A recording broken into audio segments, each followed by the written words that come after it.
permitirme hacer una pequeña reflexión al principio. Nos vamos a robar unos minutos en la conmemoración. Queremos hacer un reconocimiento a la sociedad civil que está aquí, que fue receptora del primer premio de coinversión social, y a los trabajadores que llevan 21 años en esta institución, para inaugurar el seminario que hoy se hará con una importante presentación que nos hará don Sergio Aguayo y Rodrigo Peña González. A los 21 años de creación del Instituto Nacional de Solidaridad Social, ahora Instituto Nacional de Desarrollo Social, por suerte se le quedó Indesol y no queda lejos de aquel vocablo de sol, solidaridad, que fue con el que empezamos a trabajar todos juntos.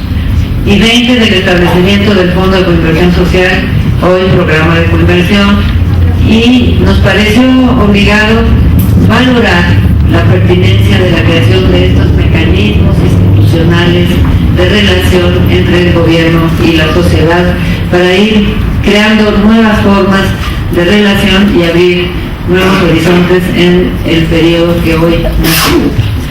Rememorar el pasado, analizar el presente, que es lo que nos va a ayudar a hacer con algunas pinceladas muy importantes, don Sergio, es muy importante para ver hacia dónde podemos ir. En este nuevo momento, el presidente de la República, Enrique Peña Nieto, desde el primer día que tomó posesión, en el primer párrafo de su discurso, habló de la importancia de generar una nueva relación y fortalecer la relación entre sociedad civil y gobierno, y nos habló de un México en paz, un México incluyente y un México próspero, un México en paz basado en la cohesión social, en la reconstrucción del tejido social, y todos los que hemos estado, los que estamos aquí, nos dedicamos y nos hemos dedicado por muchos años a construir y reconstruir el tejido social. Eso es lo que hacemos día y noche, y la verdad creo que debemos de felicitarnos todos por esta importante tarea. Me parece importante contarles a ustedes que obviamente desde el Instituto Nacional de Solidaridad nació esta importancia de trabajar con las comunidades para que ellas fueran decisoras de su propio destino. No eran solo Contraloría Social, eran decisoras de qué querían, cómo lo querían, cómo iban a administrar el recurso, y se hizo un gran ejercicio popular. De ahí surgieron realidades nuevas, no sé si algunas hayan sido testigos de esto. Por ejemplo, la primera oleada fuerte de presidentas municipales de localidades pequeñas. Eso fue interesantísimo. Por primera vez las mujeres administraron recursos sin que el cacique o el padre se los dieran y les dijeran cómo, y se ocasionó una revolución. No dudo que hayamos llegado al 5% en aquella época, cifra que nunca hemos podido rebasar. Es el único lugar donde se pone a prueba de veras la igualdad de género. A nosotros nos tocó venir aquí a capacitar y a fortalecer a esas presidentes municipales que nos decían asustadísimas: ¿y ahora qué hago? Ya gané, ya mi papá no me habla, ya mi esposo ya me dejó de querer y ahora estoy enferma en mi municipio, y fue demasiado rápido el cambio. Tuvimos talleres muy interesantes para fortalecerlas financieramente, en la administración, en la legalidad, pero sí las primeras sorprendidas en realidad fue esta oleada. Fue muy interesante y fascinante.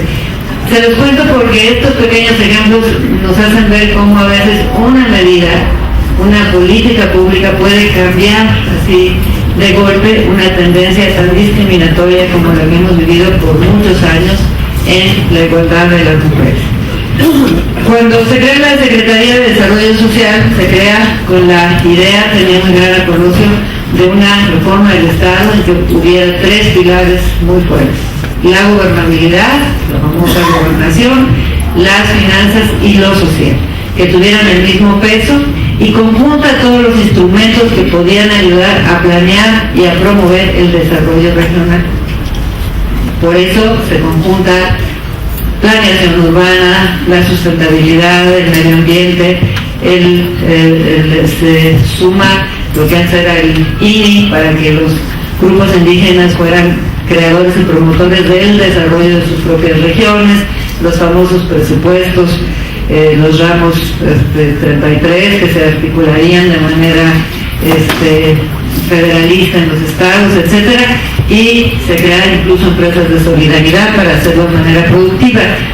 Después se vuelven a distribuir las funciones y pues aparentemente por eso se tuvo que volver a crear ahora la Secretaría de Desarrollo Urbano y Territorial, porque no quedó claro quién iba a poder planear en el territorio.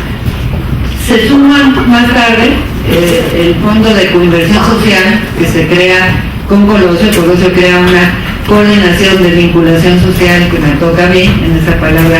En esa época todos nos preguntaban qué era vinculación y concertación social. La verdad, los organigramas no lo querían poner, ni siquiera en los reglamentos internos.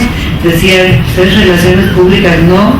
Tratábamos de explicarles, no vieron, y ahora me da mucho gusto que la nueva ley o la ley de actividades de la sociedad civil obliga a que en todas las dependencias haya una dirección de vinculación con la sociedad.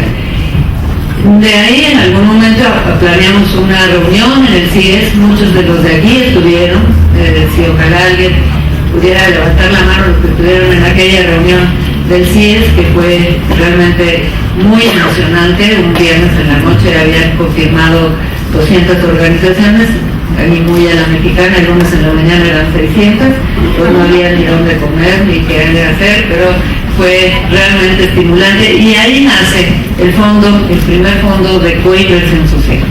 Fue muy importante, ahí se defendieron dos conceptos que todavía no logramos que permiten: la productividad social, que no se puede comprobar con facturas, y desgraciadamente los procesos de medición se han ido mucho más a medir la pobreza de una manera muy esquemática que no tiene nada que ver con el impacto social, muy poco que ver, diría yo. Son más bien temas tan medibles con seguridad que no perciben toda esta realidad del impacto social que en ese momento defendían las organizaciones, y se crea el Fondo de Coinversión Social. Coinversión social quería decir, la sociedad pone valores sociales, es decir, confianza pública, cercanía con la gente, nuevas formas de ver los problemas, etcétera, y el gobierno apoya con un recurso económico. Cada vez que salen las nuevas reglas del fondo, tenemos que defender que los valores sociales no se comprueban con facturas, sino con la pertinencia del proyecto y con otros valores que son muy difíciles de comprobar con mitad y mitad de recursos económicos. Así nace el fondo. En aquella época, los temas más importantes de la agenda, que eso es muy importante para un poco preámbulo de lo que nos va a decir Sergio. El tema, diríamos, el boom era el tema ambiental. Acaba de pasar la cumbre de Río de Janeiro, había una gran movilización en torno al tema ambiental. Obviamente derechos humanos ya estaba muy presente en la lista. Empezaba la violencia familiar y la lucha por la infancia de una manera muy todavía primaria. Aquí hay algunos de los pioneros que empezaron a atender niños de la calle hace ¿cuántos años? Hace 30 años, y así podríamos decir de cómo ha habido distintos periodos de atención. Ahora empieza cada vez con más necesidad de hacerse indispensable el tema de los adultos mayores. Aquí también hay algunos de los veteranos en esa lucha y de los que le han entrado cada vez más a los derechos de los adultos mayores, porque pues además estamos viviendo un promedio de 10 añitos más que requiere que la sociedad tenga nuevas visiones. Temas nuevos de la agenda, obviamente la cultura para la paz, que tiene que ver con las vacunas que está teniendo la propia sociedad para desalentar la violencia que está corrigiendo muchos de sus temas. Obviamente el manejo de ciertos duelos sociales que no se tenía experiencia. Hay organizaciones muy interesantes que están trabajando con duelos sociales después de tragedias urbanas o de lo que sea, y sería la nueva marcha de la sociedad. Yo en este momento quisiera invitarlos a que pudiéramos hacer un reconocimiento a los trabajadores de esta institución que llevan 21 años con nosotros, y que yo insisto que los trabajadores del servicio público son los que sostienen las instituciones, los que mantienen la memoria histórica, y pocas veces les reconocemos su trabajo. Yo les pediría a los que estamos en el presidium que me ayudaran a hacer este reconocimiento.